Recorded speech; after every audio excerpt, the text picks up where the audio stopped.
أعوذ بالله من الشيطان الرجيم. وما خلقت الجن والإنس إلا ليعبدون ما أريد منهم من رزق وما أريد أن يطعمون إن الله هو الرزاق ذو القوة المتين. فإن للذين ظلموا ذنوبا مثل ذنوب أصحابهم فلا يستعجلون. فويل للذين كفروا من يومهم الذي يوعدون. إن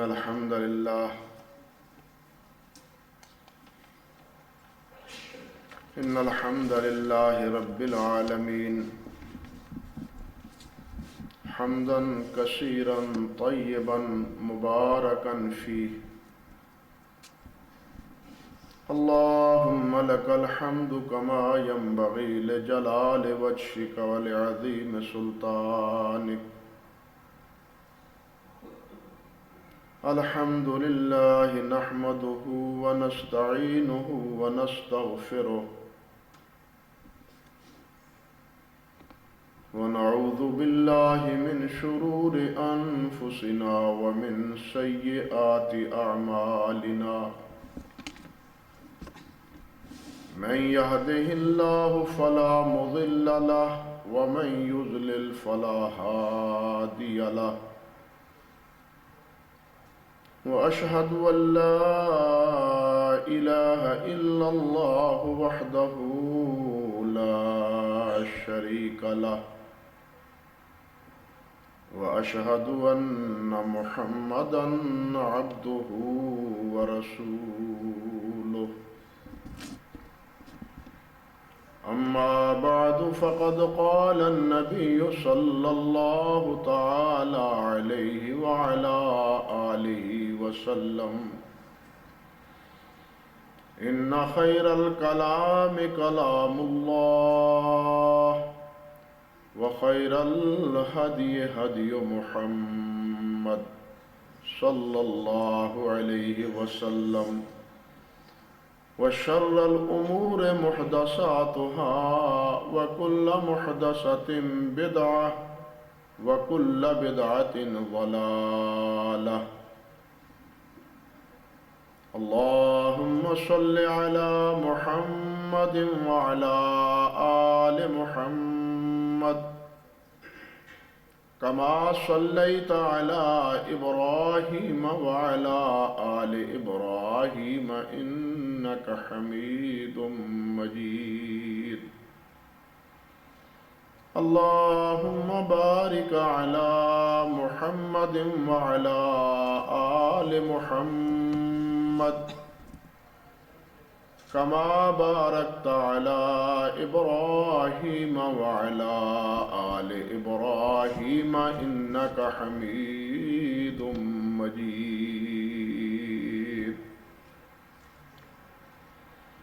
رب اشرح لي صدري ويسر لي أمري واحلل عقدة من لساني يفقهوا قولي.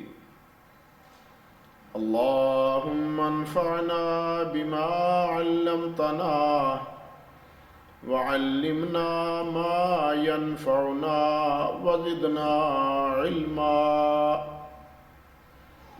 اللهم إنا نعوذ بك من علم لا ينفع ومن قلب لا يخشع ومن نفس لا تشبع ومن عين لا تدمع ومن دعوات لا يستجاب لها.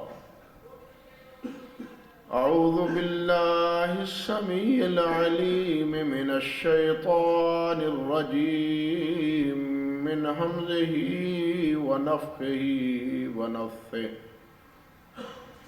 والسابقون الأولون من المهاجرين والأنصار والذين اتبعوهم بإحسان رضي الله عنهم ورضوا عنه وعد لهم جنات تجري تحتها الأنهار خالدين فيها أبدا ذلك الفوز العظيم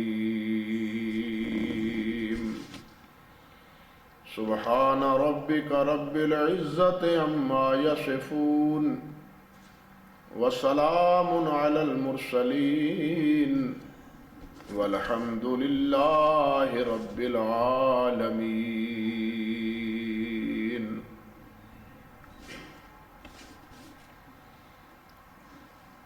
علماء کرام، بزرگان محترم، عزت مآب میری ماؤں، بہنوں، بیٹیوں،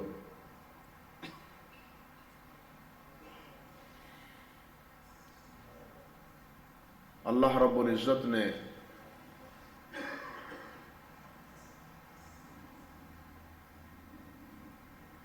اپنے حبیب سید کائنات حضرت محمد رسول اللہ صلی اللہ علیہ وسلم کو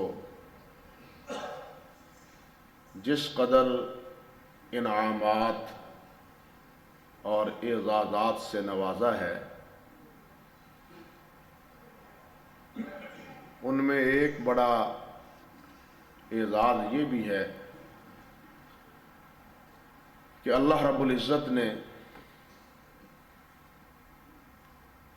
انبیاء کرام علیہم السلام کا سلسلہ آپ پہ ختم کر دیا۔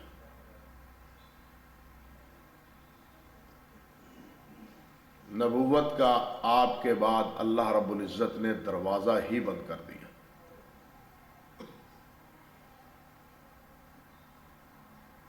یوں کہنا چاہیے کہ انسانیت کی معراج وہ نبی کریم حضرت محمد رسول اللہ صلی اللہ علیہ وسلم،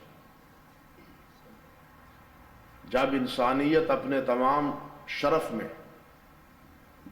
اپنے کمال کو پہنچی تو اللہ رب العزت نے اس کا اختتام بھی فرما دیا۔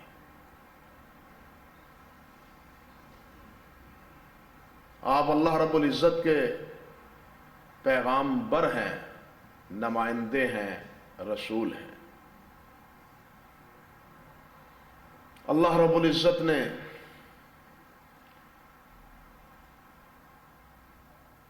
واشگاف الفاظ میں یہ بات ارشاد فرمائی کہ الیوم اکملت لکم دینکم واتممت علیکم نعمتی وَرَضِيتُ لَكُمُ الْإِسْلَامَ دِينًا۔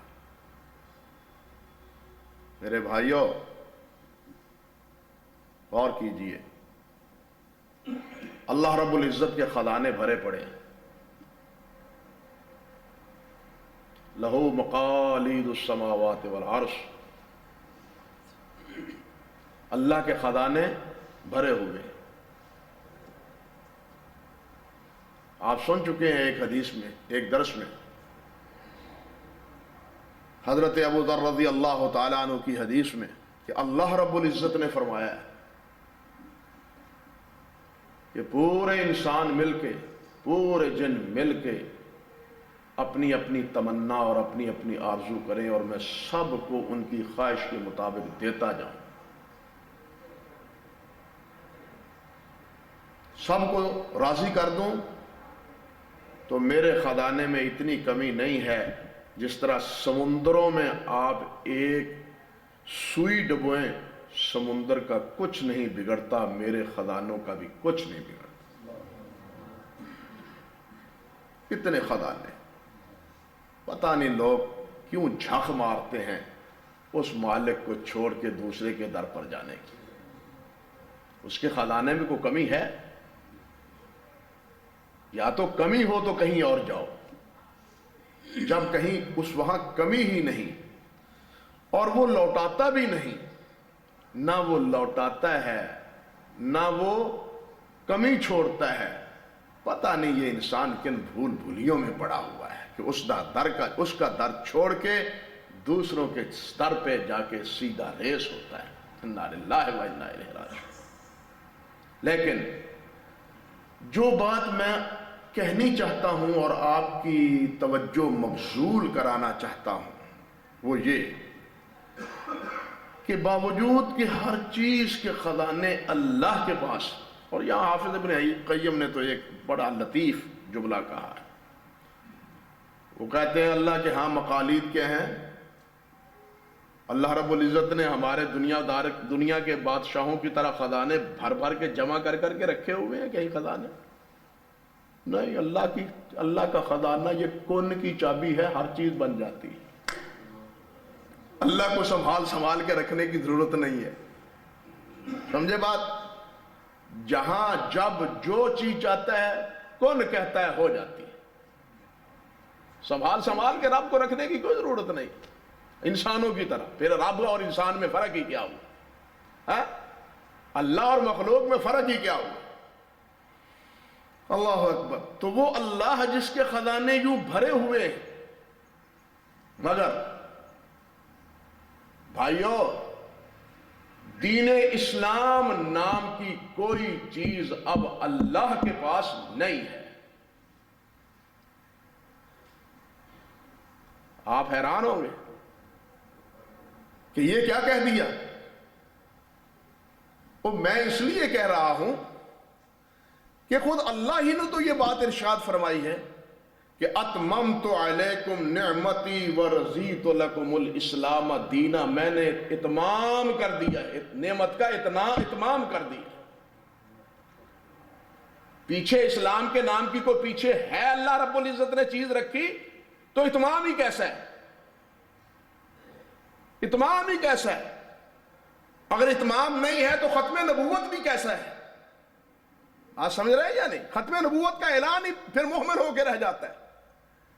اللہ رب العزت نے ہدایت کے لیے، رہنمائی کے لیے، بھلائی کے لیے، خیر خواہی کے لیے، جنت پانی کے لیے، اپنی رضا کے لیے جو کچھ تھا ہر چیز سے اپنے نبی کو آگاہ کر دی۔ اس حوالے سے کوئی بات اللہ رب العزت نے اپنے پاس نہیں رکھی۔ اب جو اس کے علاوہ راستہ ڈھونڈتا ہے وہ راستہ گمراہی کا ہے، اللہ پر اتہام لگاتا ہے، نبی کریم صلی اللہ علیہ وسلم کو پر بھی اتہام باندھتا ہے۔ لیکن میرا موضوع یہ نہیں ہے کہ میں اس طرف جاؤں، میں تو صرف یہ بات کہنی چاہتا ہوں کہ نبی کریم صلی اللہ علیہ وسلم اللہ کے پیغامبر ہیں اور اللہ کے نمائندے ہیں، رسول ہیں۔ اللہ نے جو دیا نبی علیہ السلام نے آگے پہنچا دیا۔ اسی حجۃ الوداع کے موقع پر جس طرح اللہ نے اپنا نمائندہ رسول اللہ کو بنایا ہے صلی اللہ علیہ وسلم، اسی طرح اللہ رب العزت کے پیارے پیغمبر نے تمام حاضرین سے مخاطب ہو کے یہ بات ارشاد فرما دی کہ بلغوا عنی ولو آیا، اب تم میرے نمائندے ہو۔ صحابہ کیا ہیں؟ رسول اللہ کے نمائندے ہیں، رسول اللہ کے سفیر ہیں۔ نبی علیہ السلام کے کیا ہیں؟ سفیر ہیں۔ اپنی زندگی میں بھی تو نبی علیہ السلام نے بھیجا ہے نا، سفارت پہ بھیجا ہے نا نبی علیہ السلام نے، اپنی زندگی میں بھی صحابہ کرام کو مختلف خطوں میں، مختلف علاقوں میں، مختلف بادشاہوں کے پاس۔ لیکن حجۃ الوداع کے موقع پر تو علی العموم یہ بات فرما دی کہ تم سب میرے فقیر ہو، میرے کیا ہو؟ سفیر ہو، حتیٰ کہ کسی کے پاس میری ایک بات بھی ہے تو وہ بھی آگے پہنچانی ہے تمہیں۔ بلغوا انی ولو آیا۔ اور اس کے بعد حافظ ابن کثیر رحمۃ اللہ علیہ لکھتے ہیں، اور حافظ ابن جریر رحمۃ اللہ علیہ، دوسرے مؤرخین نے بھی لکھا ہے کہ 81 دن بعد اس اعلان کے نبی علیہ السلام اس دنیا سے تشریف لے گئے۔ 81 دن بعد، 80 اور 1 81 سال بعد، دن بعد نبی علیہ السلام کا اس دنیا سے انتقال ہو جاتا ہے۔ اس مرحلے میں نبی علیہ السلام نے اپنا نمائندہ کس کو بنایا ہے؟ اپنا سفیر کس کو بنایا ہے، اپنا معتمد کس کو سمجھا ہے، کس پہ اعتماد کا اظہار کیا ہے؟ وہ جو سب نبی کریم صلی اللہ علیہ وسلم کے سامنے بیٹھے۔ کتنے ظلم کی بات ہے کہ اللہ کے رسول کو تو ان پہ اعتماد ہو، اب رسول کا بعض کلمہ پڑھنے والوں کو اس پہ اعتماد ہی نہ ہو۔ ہاں، جس طرح شیخ فرما رہے تھے، روایت میں بھی بعض گھپلا کرتے ہیں، اور بالعموم وہ بھی بد نصیب ہیں جو اکثر و بیشتر حضرات صحابہ کرام رضوان اللہ علیہ مجمعین پر تان زنی کرتے۔ حیرانی کی بات ہے کہ اللہ رب العزت نے نبی علیہ السلام کو کیا فرمایا؟ آپ کو معلم کہا ہے، یعلمہم الکتاب والحکمہ، آپ معلم ہیں۔ صحابہ کیا ہے؟ طالب علم ہیں، متعلم ہیں، آپ معلم ہیں۔ اور مدینہ طیبہ کی یونیورسٹی اصحاب صفہ ہے، وہاں صحابہ کرام پڑھتے ہیں، جو نہیں پڑھتے تھے باری باری انہوں نے مقرر کر رکھی تھی، یہ پڑھتے تھے نبی علیہ السلام سے۔ صحابہ متعلم ہیں، نبی معلم ہے۔ 23 سال پڑھایا، ٹھیک ہے نا بھائی؟ عقل و فکر کی بات کریں گے، انصاف کی بات کریں، دجل کی، دھوس کی اور دھاندلی کی نہیں، عقل و فکر کی بات کریں۔ 23 سال نبی علیہ السلام نے، استاد نے 23 سال پڑھایا ہے۔ پڑھایا ہی نہیں، یزکیہم، ان کا تزکیہ بھی کیا ہے۔ یعلمہم الکتاب والحکمہ ویزکیہم۔ معلم ایسا ہے صرف کتاب نہیں پڑھائی، جتنی کمزوریاں اخلاقی ہو سکتی ہیں انسان میں، ان تمام کو کھرچ کھرچ کے نبی علیہ السلام نے دور کیا ہے، ٹھیک ہے نا؟ وَيُزَكِّيهِمْ، آپ معلم بھی ہیں، آپ مزکی بھی ہیں، آپ معلم بھی ہیں اور آپ مزکی بھی ہیں۔ 23 سال تک یہ ہوتا رہا۔ اب یہ کیا انصاف ہے کہ جو ہی رسول اللہ صلی اللہ علیہ وسلم نے آنکھیں بند کی، اب وہ طالب علموں کی اکثریت چند 3-4 افراد کے بغیر سارے ناکام، سارے طالب علم ناکام، سارے فیل ہو گئے۔ آپ کا راستہ ہی چھوڑ دیا، آپ کی وصیتوں کا خیال ہی نہ رکھا، آپ کی تعلیمات کو بالکل جناب نسیہ منسیہ کر دیا۔ آپ مجھے بتلائیں، جو استاد سال پڑھاتا ہے اور سال کے اختتام پر شاگرد ناکام ہو جاتے ہیں، 20 طالب علموں میں سے اگر 18 یا 15 ناکام ہوں تو استاد کی گوشمالی ہوتی ہے یا نہیں ہوتی؟ آپ ایمانداری سے بتلائیں۔ کیا اس استاد کو خارج کیا جاتا ہے کہ تم نے سال بھر پڑھایا کیا ہے؟ کیا سمجھایا ہے ان کو؟ کیا تعلیم دی ہے؟ اور صحابہ کرام پر تان صحابہ پر نہیں ہے، اللہ کے رسول پر تان۔ صحابہ پر تان نہیں ہے، بلکہ مجھے یاد آیا علامہ سیوطی رحمت اللہ علیہ نے ایک کتاب لکھی ہے الاحتجاج بالسنہ، اس میں ایک واقعہ لکھا ہے، اس سے اس کی تائید ہوتی ہے یہی بات میں کہہ رہا ہوں کہ نبی علیہ السلام کا انتقال ہوا تو کچھ زندیق اکٹھے ہوئے، زندیق اکٹھے ہوئے کہ رسول اللہ ختم ہو گیا، محمد صلی اللہ علیہ وسلم ختم ہو گئے ہیں، اب اپنے دل کی بھڑاس نکالو ان کے خلاف۔ اعوذ باللہ من الشیطان الرجیم۔ ان کے بھڑاس، ان کے خلاف دل کی، زندیقوں نے کہا کہ آپ محمد کے خلاف اپنی بھڑاس دل کی نکالو صلی اللہ علیہ وسلم۔ ان میں سے ایک سمجھدار تھا، بڑی عمر کا، نے کہنے لگا یہ حماقت نہ کرنا، جس کسی نے محمد کے خلاف زبان کھولی اس کے پیروکار اس کو چھوڑیں گے نہیں، اس کو انجام تک پہنچا دیں گے۔ میں تمہیں ایک سبق دیتا ہوں، شیطان کی طرح، شیطان ہوتا ہے نا، اس نے نبی علیہ السلام کی زندگی میں بڑے سبق دیے ہیں کفار کو۔ اس نے کہا میں تمہیں سمجھاتا ہوں، میں تمہیں بتلاتا ہوں، میں تمہیں بتلاتا ہوں کیا، کہ تم محمد کی بجائے محمد کے ساتھیوں کو برا کہو، وہ ایسے تھے، وہ ایسے تھے، وہ ایسے تھے۔ جب یہ بات باور ہو جائے گی تو محمد خود بخود متون ہو جائیں گے۔ معاذ اللہ ثم استغفر۔ سمجھ پائے ہیں بات؟ کیوں کہ ہر انسان سوچے گا کہ 23 سال تک رہنے والے مصاحبت میں انہوں نے کیا نتیجہ پایا، کیا فیض پایا، کیا حاصل کیا؟ اور جو ہی آپ کی آنکھیں بند ہو گئی، نتیجہ صفر۔ اللہ رب العزت نے جن کو سب انبیاء کا سردار بنایا، جن پر اپنی نعمتوں کا اتمام فرمایا، اس نبی کی محنتوں کا نتیجہ کیا نکلا؟ اللہ پر اعتراض ہوا یا نہیں ہوا؟ ایمانداری سے سوچو۔ اللہ پر، یہ صحابہ پر اعتراض صحابہ پر نہیں ہے، اللہ کے رسول پر بھی اعتراض ہے، رب ذوالجلال پر بھی اعتراض، صرف صحابہ پر اعتراض۔ جس اللہ نے اتنا انعام بخشا، اتنا اعزاز بخشا اور اتنا اکرام فرمایا، انبیاء کا سردار، اور جناب انبیاء کو پیچھے کھڑا کر کے آپ کو امام بنا دیا، امام الانبیاء بنا دیا، سید الانبیاء بنایا۔ اب اس نبی کی امت کا انجام یہ ہے کہ جو ہی آپ اس دنیا سے رخصت ہوئے، سوائے 3-4 کے سب جناب دین سے برگشتہ ہو۔ انا للہ و انا الیہ راجعون۔ اعوذ باللہ من الشیطان۔ کوئی رجل رشید انہیں احمقوں کو پوچھتا نہیں کہ تم کہاں یہ حماقتیں کر رہے ہو، کیا بول رہے ہو، کیا بک رہے ہو۔ انا للہ و انا الیہ راجعون۔ حضرت عبداللہ ابن مسعود فرماتے ہیں رضی اللہ تعالی عنہ کہ ان اللہ نظر الی قلوب العباد، اللہ رب العزت نے اپنے بندوں کو پیدا کیا تو اپنے بندوں کو دلوں کو دیکھا، فوجد اتقى قلب محمد صلی اللہ علیہ وسلم۔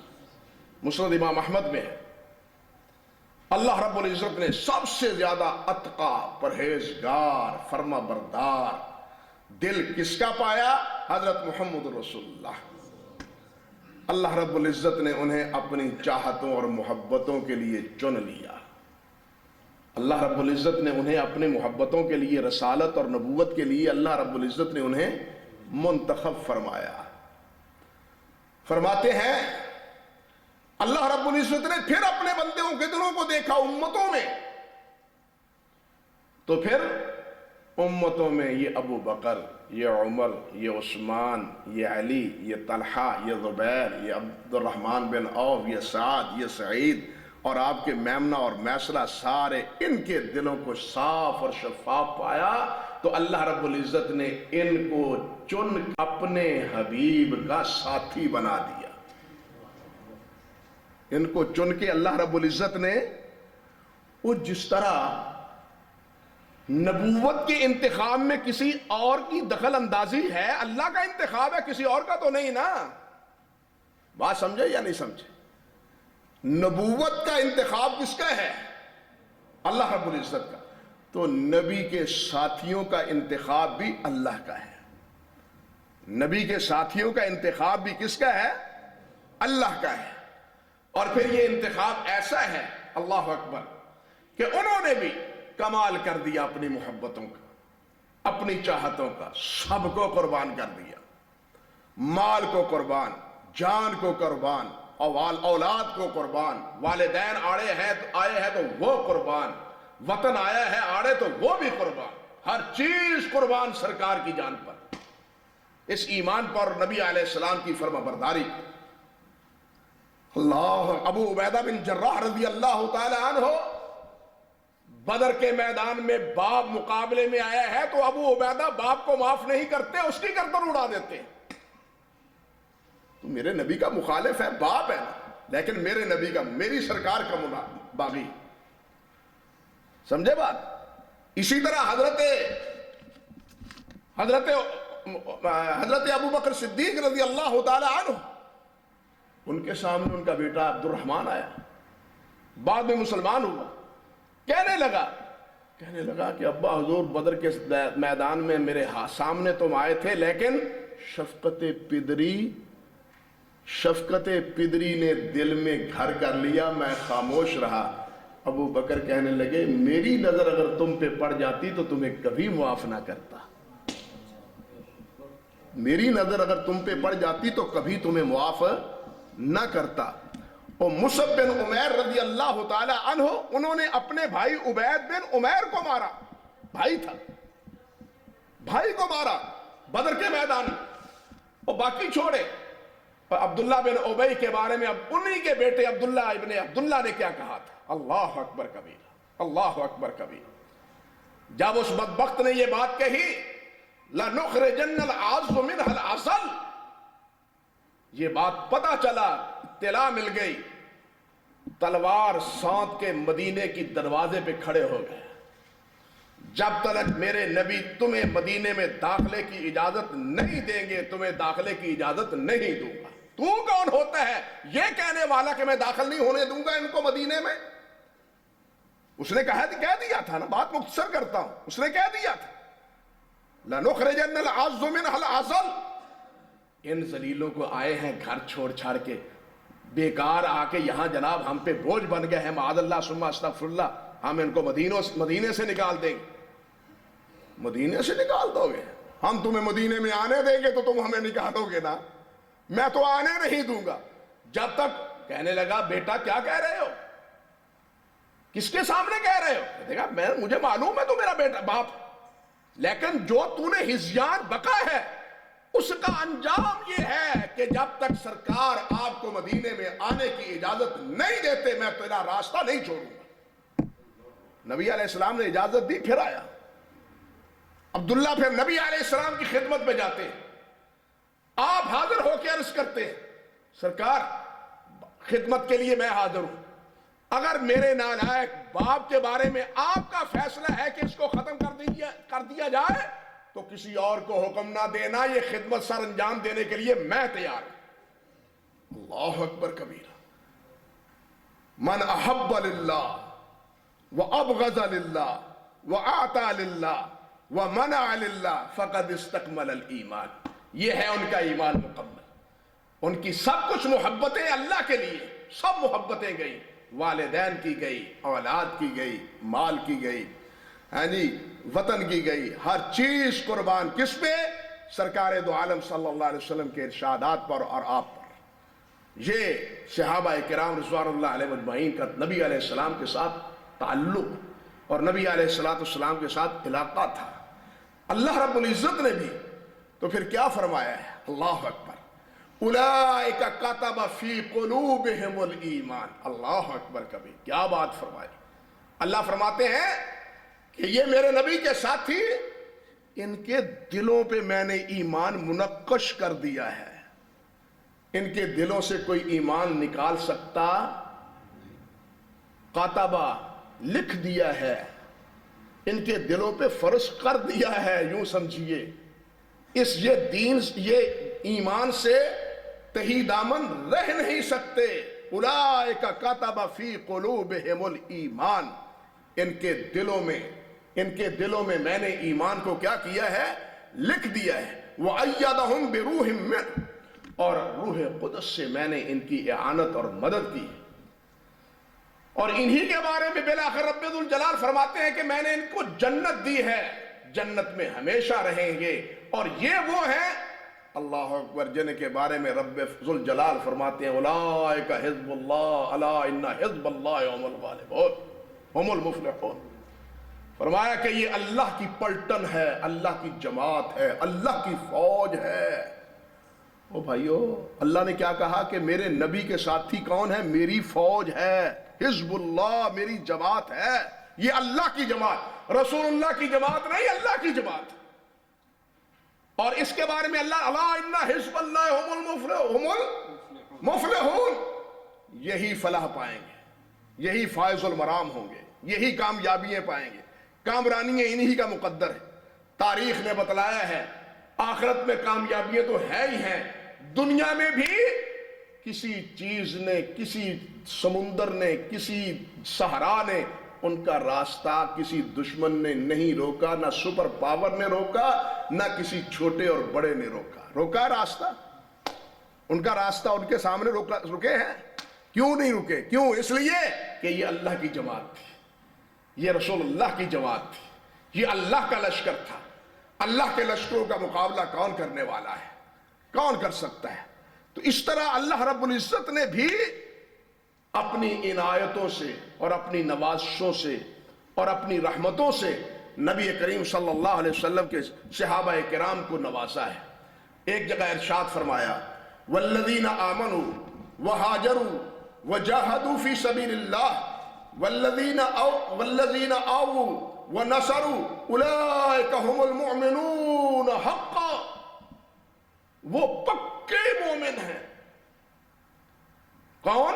جو ہجرت کر کے آئے اور جنہوں نے ہجرت کرنے والوں کو ویلکم کہا، جنہوں نے ہجرت کرنے والوں کو ویلکم کہا، ان کو جگہ دی، اور جس انداز پہ جگہ دی وہ بھی تاریخ کا ایک حصہ ہے۔ اللہ اکبر کبیرہ۔ جو قربانیاں انصار نے دی، چشم فلک نے ایسی قربانی کسی کے لیے دیکھی نہیں ہے، نہ اس سے پہلے نہ اس کے بعد، ایسی قربانی کسی نے نہیں دی۔ اللہ اکبر کبیرہ۔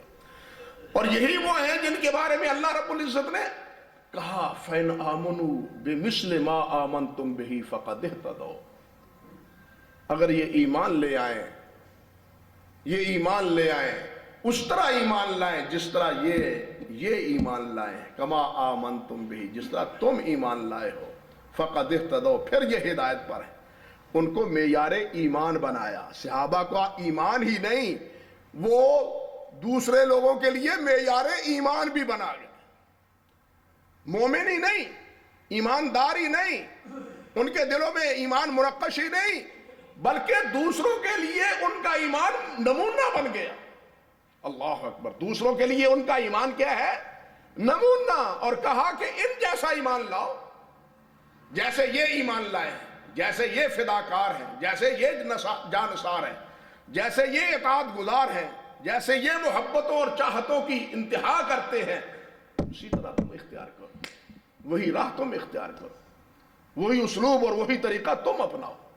فَإِنْ آمَنُوا بِمِثْلِ مَا آمَنْتُمْ بِهِ فَقَدِ اهْتَدَوْا، تمہاری ہدایت اسی میں ہے کہ تم ان کے ساتھ جس طرح یہ ایمان لائے ہیں اس طرح تم ایمان لائے۔ منافق کہنے لگے اچھا یہ کیا مسئلہ ہو؟ وہ کہنے لگے، منافق کہنے لگے، یہ بات جب اللہ رب العزت نے فرمائی، اللہ فرماتے وَإِذَا قِيلَ لَهُمْ آمِنُوا كَمَا آمَنَ النَّاسِ قَالُوا وَنُؤْمِنُ كَمَا آمَنَ السُّفَهَاءُ۔ اللہ، منافقوں سے جب کہا اوہ شرم کرو، جھوٹے ہو، جھوٹے ہو، جھوٹے دعوے کرنے والوں، شرم کرو، سچے مومن بنو۔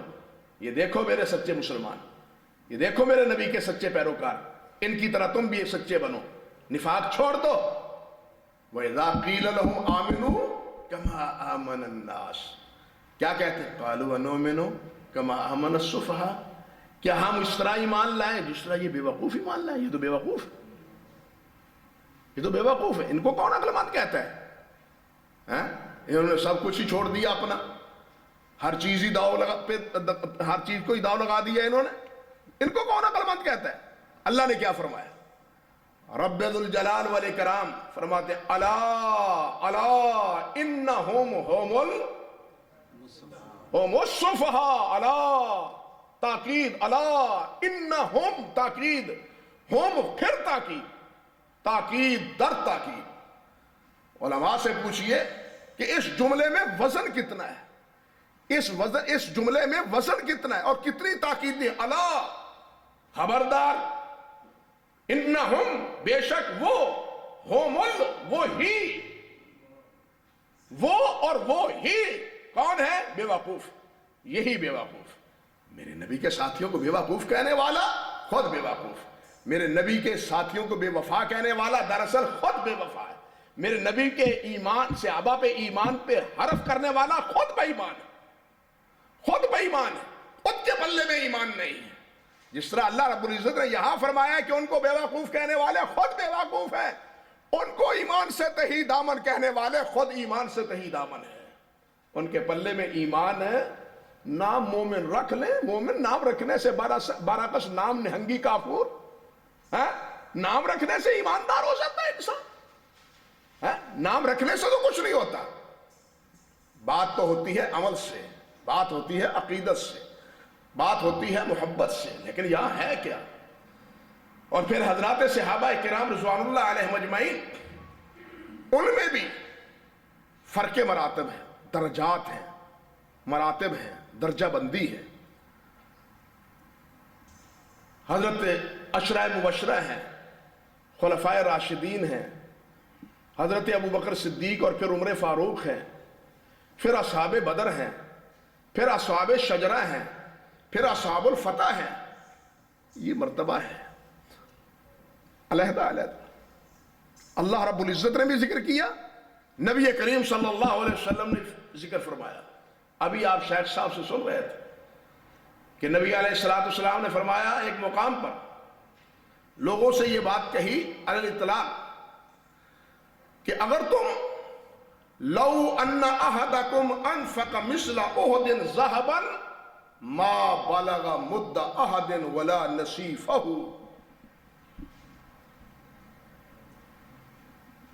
کہ اگر تم اود پہاڑ کے برابر خرچ کرو،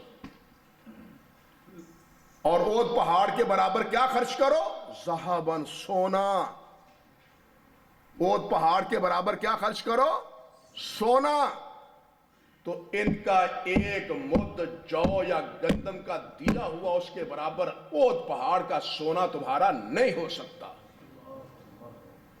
بلکہ حافظ ابن حجر رحمت اللہ علیہ نے فتح الباری میں امام ابوبکر اسماعیلی سے یہ روایت ذکر کی ہے کہ نبی علیہ السلام نے یہی نہیں فرمایا بلکہ یہ بھی فرمایا کہ لو انفق احدکم کل یوم مثل احد ذهبا، اللہ، اگر تم روزانہ اود پہاڑ کے برابر سونا خرچ کرو تو ایک مد اور اس کے نصف مد کے برابر بھی تمہارا عمل نہیں ہو سکتا۔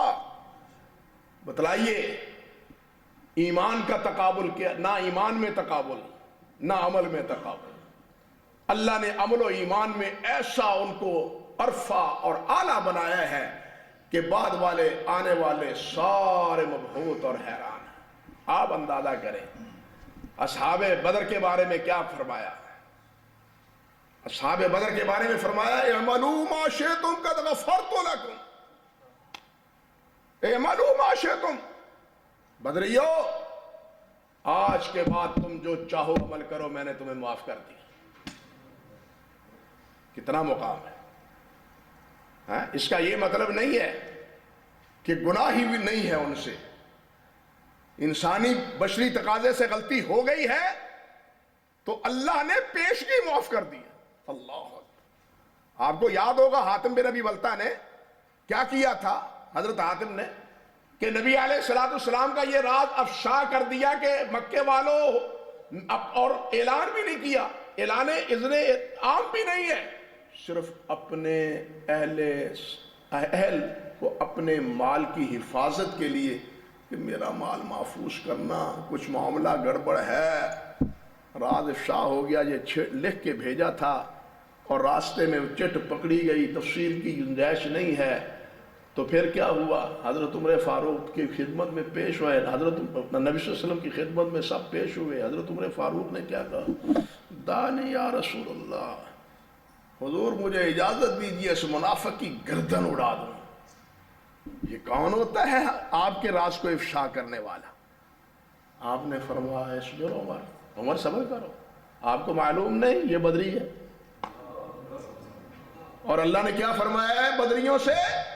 اے معلوم تم قد غفرت لکم، جاؤ تمہیں اللہ نے معاف کر دیا، جو اب چاہو کرو، میں نے پیشگی تمہیں معاف کر دیا۔ یہ اعزاز، یعنی عشرہ مبشرہ سے آگے پھر کون ہے؟ اصحاب بدر ہے۔ بلکہ صحیح بخاری میں ہے کہ جبرائیل امین آئے، نبی علیہ السلام نے جبرائیل سے پوچھا، جبرائیل اور تمہارے اندر جو فرشتے ہیں، فرشتوں میں جو فرشتے ہیں وہ افضل کون سے شمار ہوتے ہیں؟ ہمارے ہاں تو ہے نا، حضرت جبرائیل ہیں، حضرت اسرافیل، میکائیل ہیں نا، یہ 4 فرشتے معروف ہیں۔ تو جبرائیل سے پوچھا کہ فرشتوں میں افضل فرشتے کون سے شمار ہوتے ہیں؟ نبی علیہ السلام سے جبرائیل عرض کرتے ہیں، جناب ہم فرشتوں میں بہتر اور افضل وہ سمجھے جاتے ہیں جو آپ کے ساتھ بدر میں شریک ہوئے۔ اللہ اکبر کبیر۔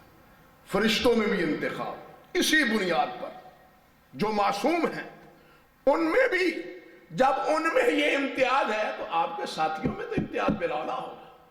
صحیح بخاری کی یہ روایت ہے، میں اپنی عام سی کتاب کی بات نہیں ہے۔ اس سے آپ اندازہ کریں اصحاب بدر کا مقام کیا ہے۔ اور ابھی شیخ ذکر کر رہے تھے اصحاب شجرہ کا، صلح حدیبیہ کا، اور صلح حدیبیہ میں 1400 ساتھی تھے.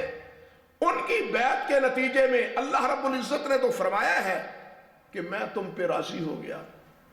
ید اللہ فوق ایدیہم، تمہارا ہاتھ محمد پہ تھا، تمہارا ہاتھ محمد پہ تھا، اور تمہارے ہاتھ پہ میرا ہاتھ تھا. تمہارے ہاتھ پہ آگے کیا تھا؟ میرا ہاتھ. اتنی قربتیں اور اتنی محبتیں رب ذوالجلال والاکرام کی طرف سے. اور رسول اللہ صلی اللہ علیہ وسلم نے کیا فرمایا؟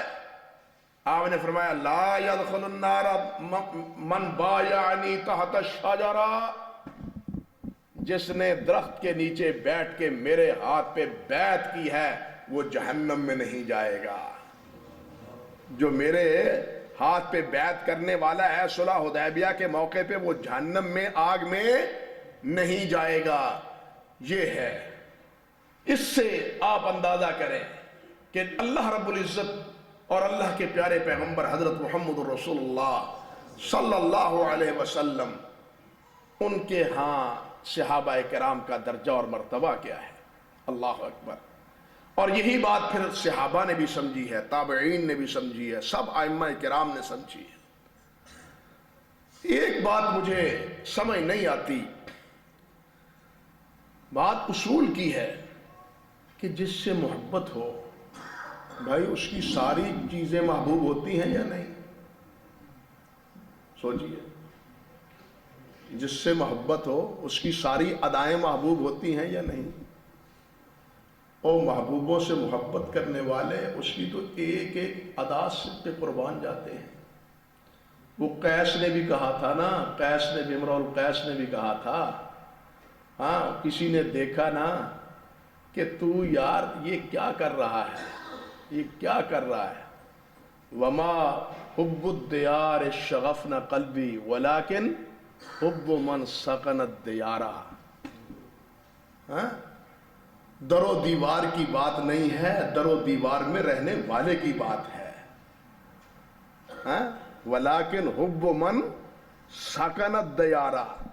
میں اس در و دیوار کو چوم کیوں رہا ہوں کہ یہاں میرا محبوب رہتا ہے. سمجھے نا؟ محبوب کی ہر بات کیا ہوتی ہے؟ محبوب ہوتی ہے. اس کی ہر ادا محبوب ہوتی ہے. اور صحابہ کرام نے تو اللہ کی قسم نبی علیہ السلام کے ساتھ ہر نسبت کو ایسا محبوب کیا ہے کہ دنیا کے لیے ایک مثال قائم کر دی ہے نبی علیہ السلام کی محبتوں کی. اور اس موضوع پہ میں پہلے ایک دفعہ گفتگو کر چکا ہوں تفصیل کی، وہاں اس طرف جانے کی ضرورت نہیں ہے. جو ساتھی اس درس میں موجود تھے اس کی مثالیں بہت سی میں آپ کے سامنے ذکر کر چکا ہوں کہ صحابہ کرام نبی علیہ السلام سے اس حوالے سے کس طرح محبت، آپ کی ایک ایک ادا سے پیار، آپ کی ایک ایک سنت سے پیار، آپ کی ایک ایک حرکت سے صحابہ کرام کو کس طرح پیار تھا. اللہ اکبر کبیرہ. اب نبی علیہ السلام کے ساتھ صحابہ کو پیار، اور صحابہ کے ساتھ کس کو پیار ہے؟ نبی علیہ السلام. صحابہ سے نبی علیہ السلام کو پیار ہے یا نہیں ہے؟ ہے نا. اللہ کو بھی پیار ہے، نبی علیہ السلام کو بھی پیار ہے. یہ صحابہ اللہ کو بھی پیارے ہیں اور یہ نبی صحابہ کے بھی کیا ہیں؟ پیارے ہیں. اور بعض کے بارے میں تو نبی علیہ السلام نے قسمیں اٹھا کے کہا کہ میں تجھ سے پیار کرتا ہوں. حضرت معاذ کتنے خوش خبر ہے، خوش قسمت ہے. کہا کہ معاذ اللہ کی قسم میں تجھ سے محبت کرتا ہوں. معاذ میں اللہ کی قسم تجھ سے محبت کرتا ہوں. حضرت ابو بکر صدیق سے، حضرت عمر فاروق سے، حضرت صدیقہ کائنات عائشہ صدیقہ سے رضی اللہ تعالی عنہ. اللہ اکبر کبیرہ، اللہ اکبر کبیرہ.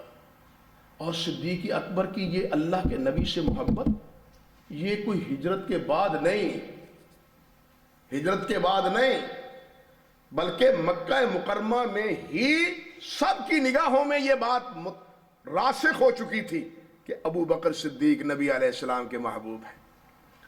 آپ ذرا سوچیں جب ختیجۃ الکبریٰ رضی اللہ تعالی عنہ کا انتقال ہوا تھا، ختیجۃ الکبریٰ، تو حضرت خولہ نے جا کے نبی علیہ السلام سے عرض کیا تھا حضور اگر آپ اجازت دیں تو رشتے کی بات کریں، اگر آپ چاہتے ہیں کموارہ رشتہ وہ بھی ہے میری نگاہ میں، اگر آپ کسی شوہر دیدہ سے کرنا چاہتے ہیں تو وہ بھی میری نگاہوں میں ہے. قصہ مختصر، یہ خولہ حضرت عثمان ابن مظعون کی کیا تھی؟ زوجہ محترمہ تھی. اور حضرت عثمان بن مظعون نبی علیہ السلام کے بڑے زاہد اور عابد صحابی تھے. یہ وہ ہیں جو سب سے پہلے مدینہ طیبہ میں جنت البقیع میں بقیع میں دفن ہوئے ہیں. مہاجرین میں سب سے پہلے بقیع میں دفن ہونے والے حضرت عثمان بن مظعون ہیں. اور انصار میں بقیع میں سب سے پہلے دفن ہونے والے اسد بن زرارہ ہیں رضی اللہ تعالی عنہما. اور جب حضرت عثمان کو دفن کیا تھا اپنے ہاتھوں سے نبی علیہ السلام نے فرمایا یہ میرا سلف ہے، عثمان میرا سلف ہے، اپنے میں رشتہ داروں کی قبریں اس کے اردا گرد بناؤں گا. اللہ، عثمان کی قبر کے اردا گرد اپنے عزیز و اقربا کی قبریں میں یہاں بناؤں گا.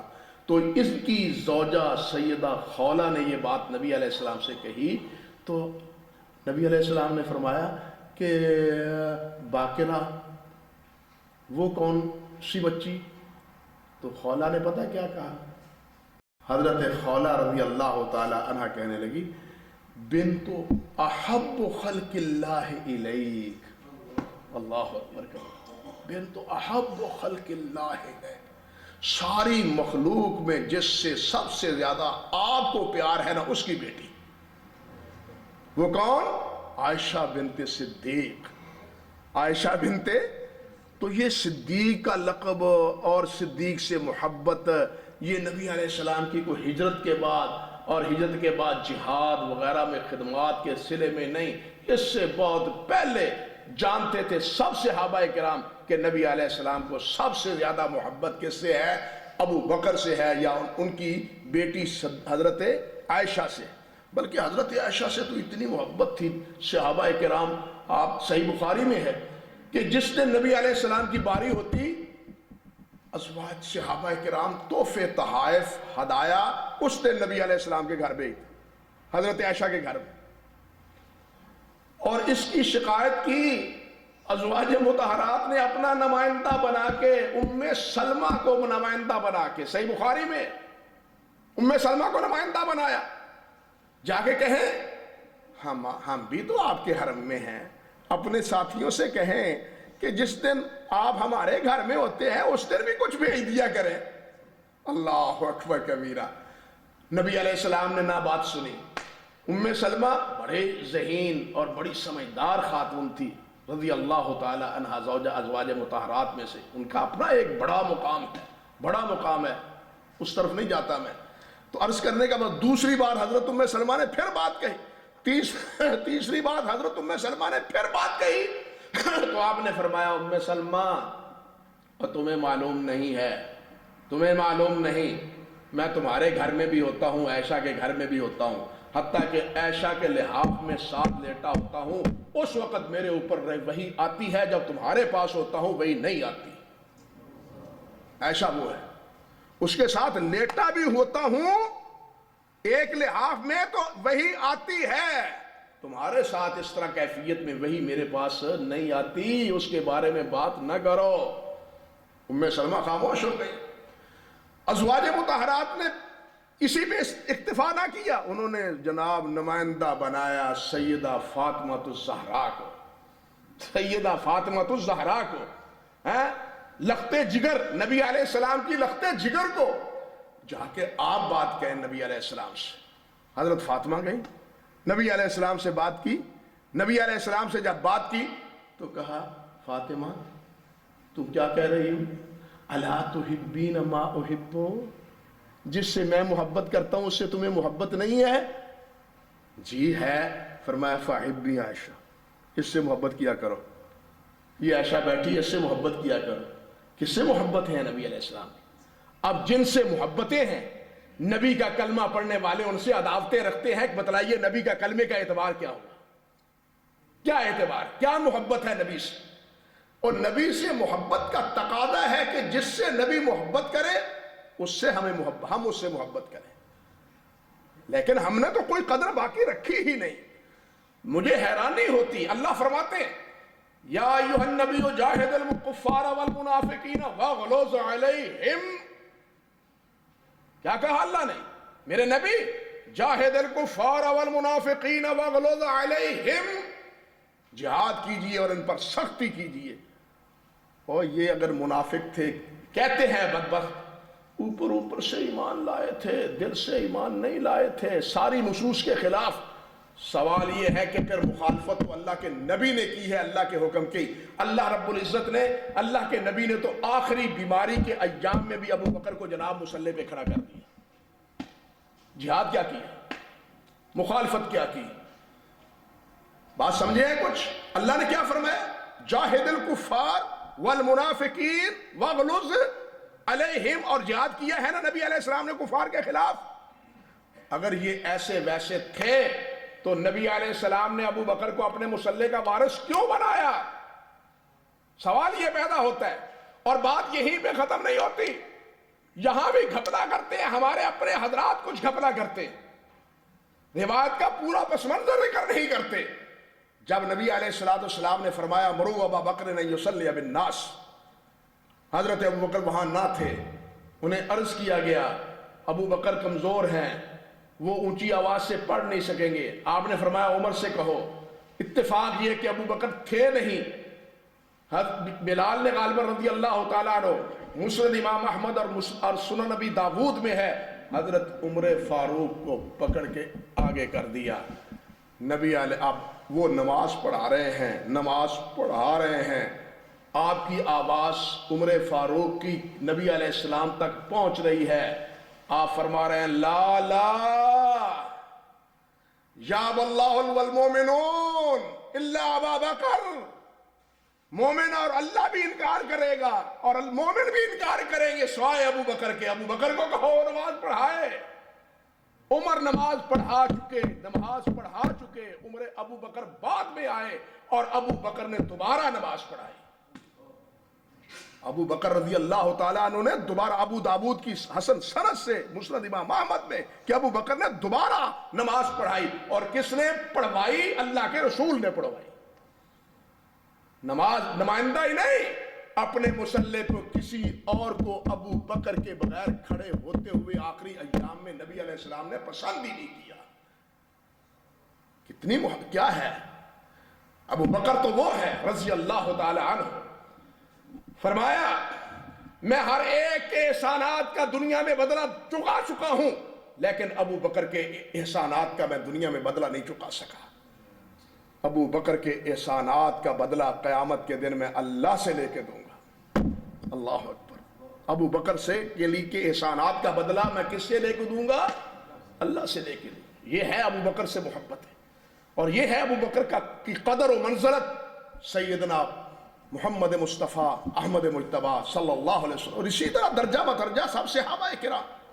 اور یہی وجہ ہے کہ تمام ائمہ کرام وہ اس بات پر متفق ہیں، بلکہ حضرت عبداللہ ابن عمر کہتے تھے، صحابی رسول عبداللہ ابن عمر رضی اللہ تعالی عنہ، وہ فرماتے ہیں اللہ اکبر لا تسبوا اصحاب محمد صلی اللہ علیہ وسلم، صحابہ کرام کے بارے میں لب کشائی نہ کرو، لب کشائی نہ کرو۔ فَلَمُقَامُ أَحَدِهِمْ سَاعَةً مَعَ النَّبِيِّ صلی اللہ علیہ وسلم خیر من عمل احدکم عمرہ۔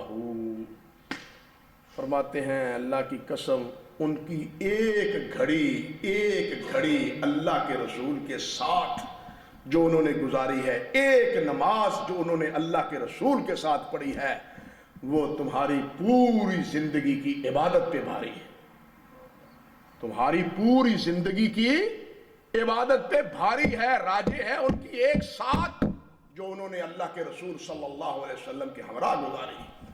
اور حضرت اللہ اکبر، حضرت سعید بن زید، یہ سعید زید بن، یہ عمر سے کون ہے؟ یہ بھی عشرہ مبشرہ میں ہے، سعید زید بن عمر بن نفیل کے صاحبزادے سعید، عشرہ مبشرہ میں۔ وہ کیا فرماتے ہیں؟ وہ فرماتے ہیں مشہد رجل منہم مع رسول اللہ صلی اللہ علیہ وسلم خیر من عمل احدکم عمرہ ولو عمر عمر نوح۔ فرماتے ہیں لوگوں، ان کی ایک ساتھ نبی علیہ السلام کے ساتھ، ان کی ایک ساتھ نبی علیہ السلام کے ہمراہ، آپ کے پیچھے ایک نماز، آپ کے ساتھ مل کے ایک جہاد، تمہاری پوری عمر سے بہتر برکت بھلی ہے، اگرچہ تمہیں 950 سال عمر فاروق حضرت نوح علیہ السلام کی طرح عمر دے دی جائے۔ تمہاری عمر 950 سال یہ دے دی جائے، عمر حضرت نوح علیہ السلام کی عمر جتنی عمر ہو جائے تمہاری، اور شب و روز تم عمل بھلائی کے کرتے رہو، تو ان کی ایک ساتھ کا عمل تمہاری پوری زندگی کے عمل ان کی برابری کر سکتے نہیں ہیں۔ اسی طرح امام عبداللہ ابن مبارک سے پوچھا، یہ تو ابو بکر و عمر ہیں، لوگوں کے درمیان یہ قدیم سی بات ہے جو حضرت معاویہ اللہ اکبر کبیرہ، حضرت عبداللہ ابن مبارک رحمت اللہ علیہ سے پوچھا، یہ عبداللہ ابن مبارک کون ہے؟ اللہ اکبر۔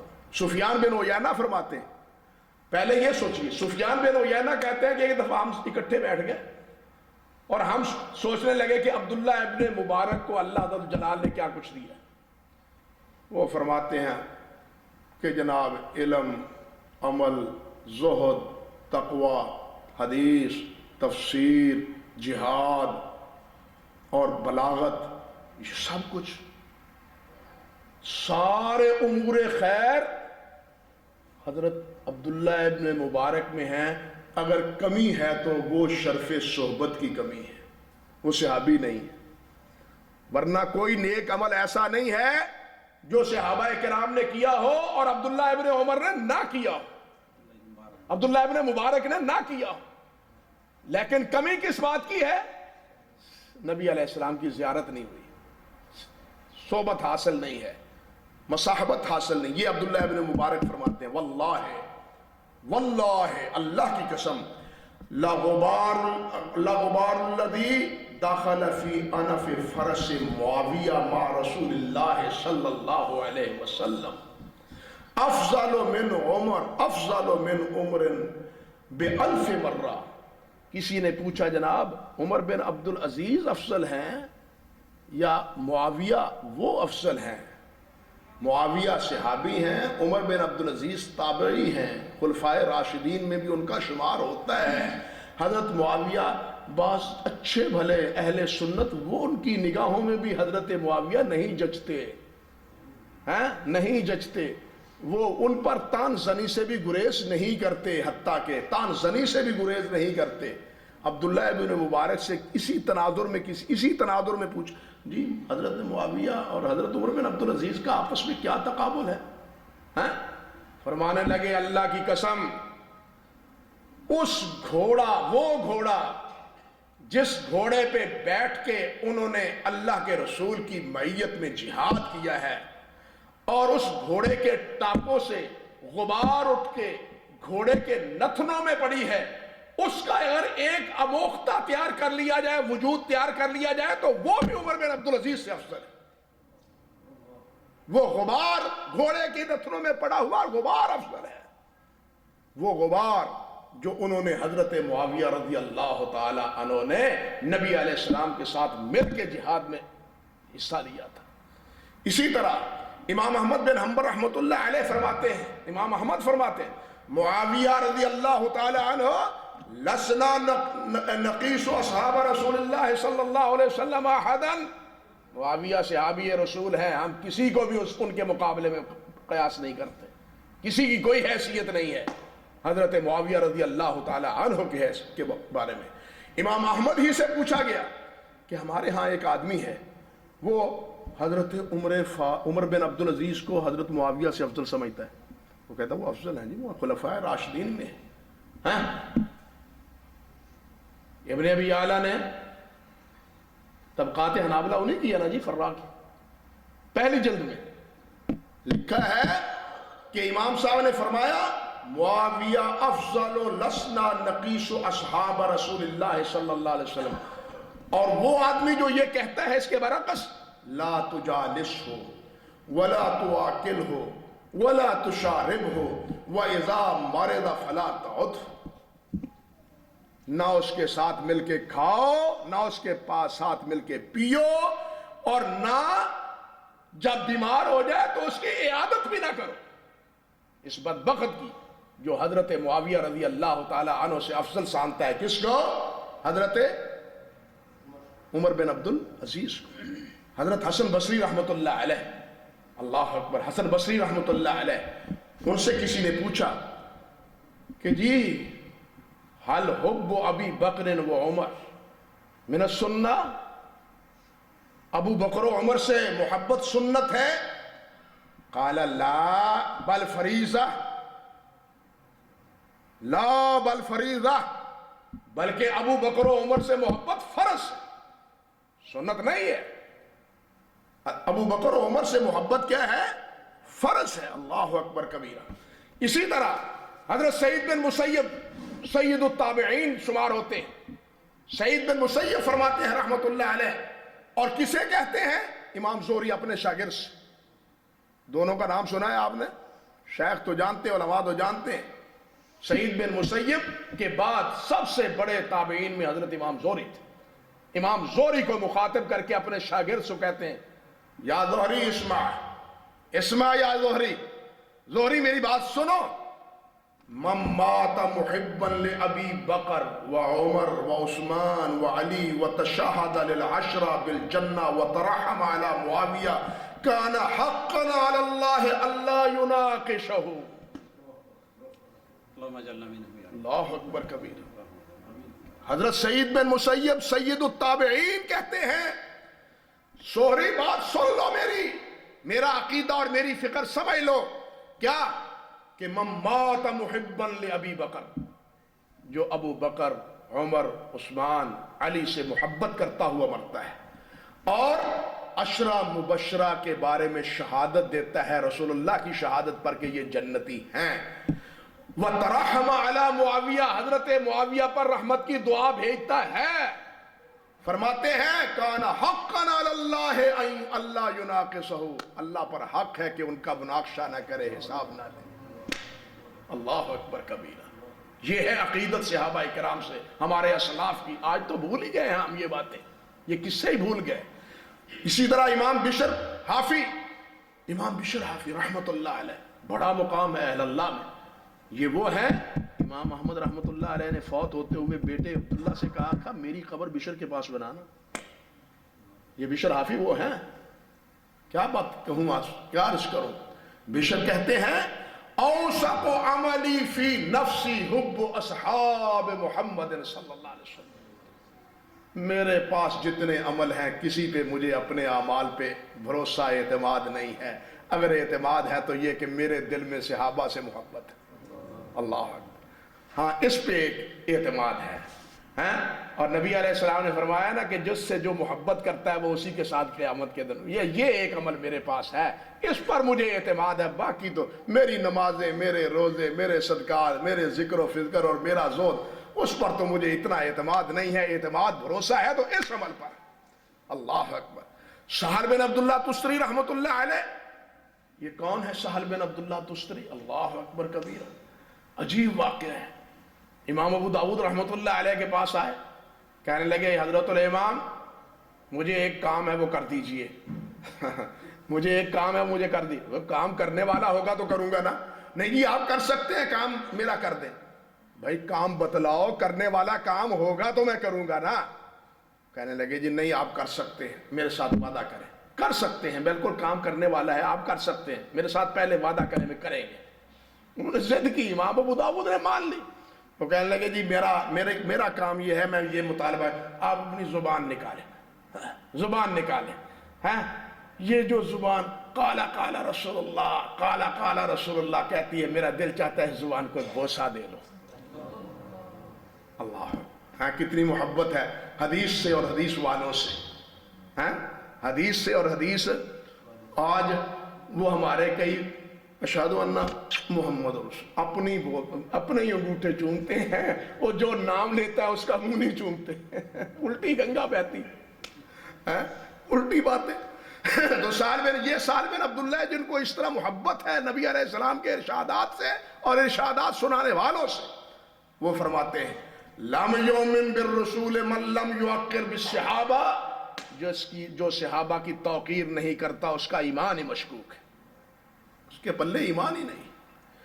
اور امام عمر بن سلیم کہتے ہیں، ابو حفص امام احمد بن حنبل کے معاصر ہیں، سیاستہ کی راوی، فرماتے ہیں لو ان رجلا ارتکب کل خطیہ ما خلا الشرک باللہ وخرج من الدنیا سلیم الصدر سلیم قلب لاصحاب رسول اللہ صلی اللہ علیہ وسلم غفر لہ، کہتے ہیں جو آدمی شرک کے علاوہ ہر گناہ کر لیتا ہے، گناہ ہو جاتا ہے، اس سے شرک نہیں کرتا، اور اس کے ساتھ ساتھ صحابہ کے محبت میں مخلص ہے اور خالص ہے، اور اس کا سینہ صحابہ کی محبت میں سلیم ہے، سلیم الصدر ہے بے حب اصحاب رسول اللہ صلی اللہ علیہ وسلم، فرماتے ہیں اللہ اس کو معاف کرے گا، غفر اللہ، اللہ اس کو معاف کرے گا۔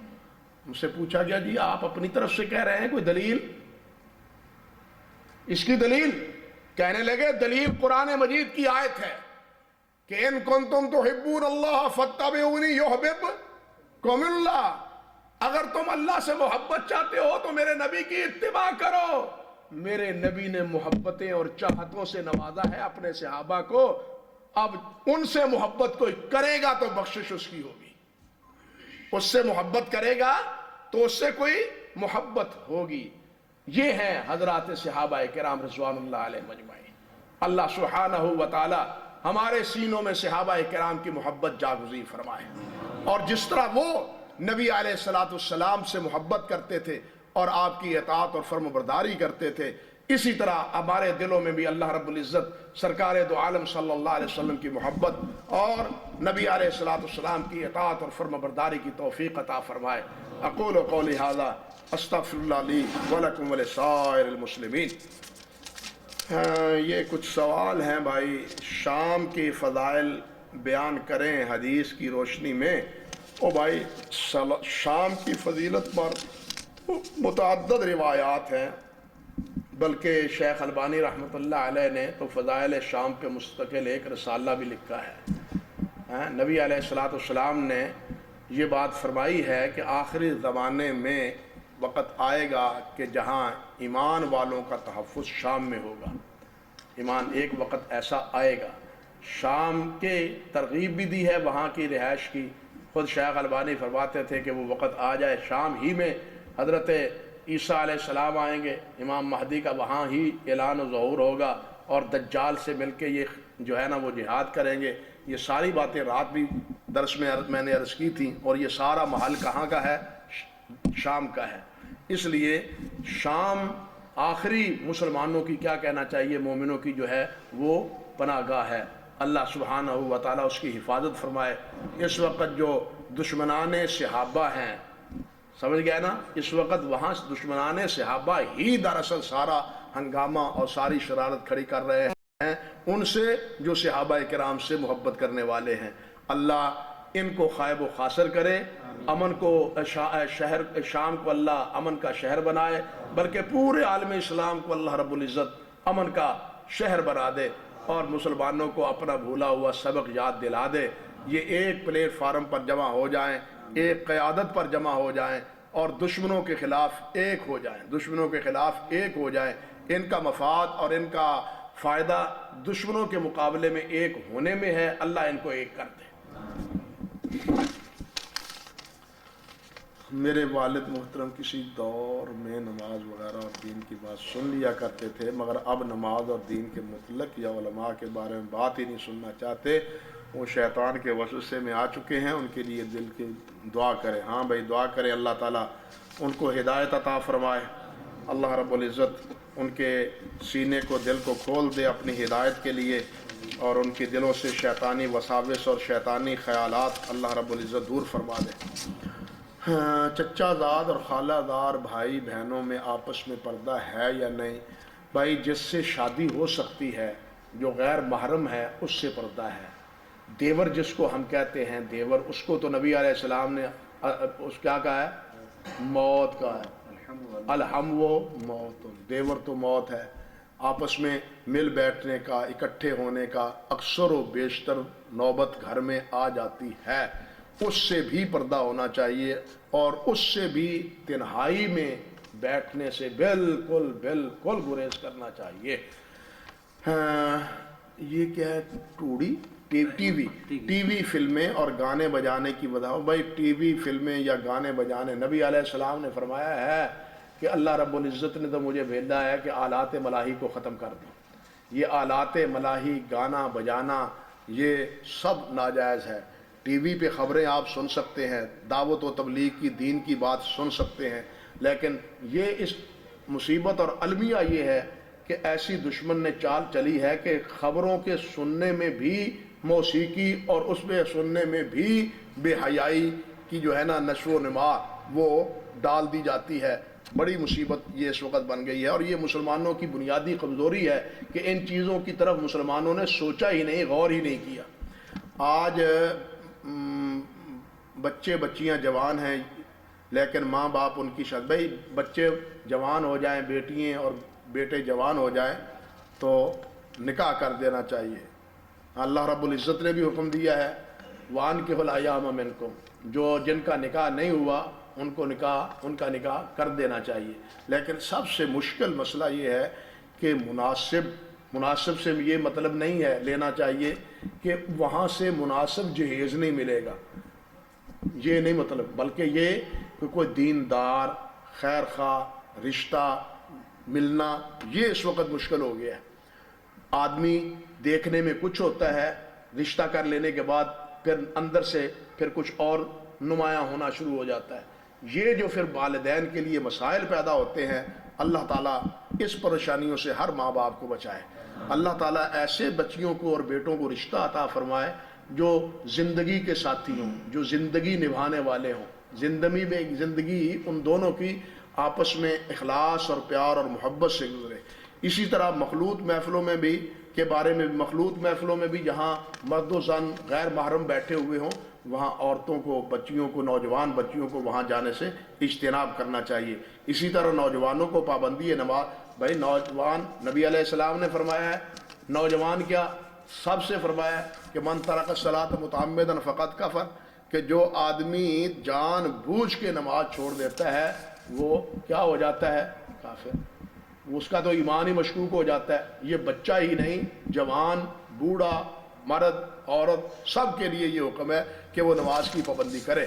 میں نے یہاں ایک دفعہ درس میں یہ بات عرض کی بھی تھی کہ نماز یہ کلمہ لا الہ الا اللہ وحدہ لا شریک لہ اشہد ان لا الہ الا اللہ وحدہ لا شریک لہ واشہد ان محمد رسول اللہ، اس دعوے کی پہلی دلیل ہے، اس دعوے کی پہلی کہ میں مسلمان ہوں، اور مسلمان ہونے کی یہ علامت ہے۔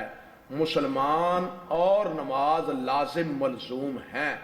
مسلمان ہو کے مسلمان بے نمازی نہیں رہ سکتا، بات کان کھول کے سن لیجئے، مسلمان بے نمازی نہیں ہو سکتا، مسلمان اور نماز لازم ملزوم ہے۔ اور یہ آپ دیکھیں یہ معمولی مسئلہ نہیں ہے، ذرا غور کیجئے کہ نماز وہ ہے جس سے قیامت کے دن یہ ایز اے امتی پہچانا جائے گا۔ نبی علیہ الصلوۃ والسلام سے پوچھا گیا کہ آپ قیامت کے دن امتی کو کیسے پہچانیں گے؟ آپ نے فرمایا بے آثار الوضو، وضو کے آثار میری امت کے چمکتے ہوں گے۔ اگر وضو ہی نہیں ہے، نماز ہی نہیں ہے، تو نبی علیہ السلام ہمیں پہچانیں گے کیسے؟ ہمیں اگر پہچان، ہم چاہتے ہیں کہ قیامت کے دن شفاعت نصیب ہو جائے، حوض کوثر کا پانی مل جائے، تو اس کے لیے ضروری ہے کہ ہم وضو ہمیشہ کریں پانچوں اور نمازیں پڑھیں۔ دعویٰ تو یہ ہے کہ پانی مل جائے، حوض کوثر نصیب ہو جائے، جی آپ کے جھنڈے نیچے اجتماع ہو جائے، آپ ہمیں پہچان کے کہیں آجا آجا میرے امتی آجا پانی پی لے، لیکن ہمارے پاس امتی ہونے کی علامت ہی نہ ہو تو پھر کیا بنے گا؟ ہمیں سوچنا چاہیے۔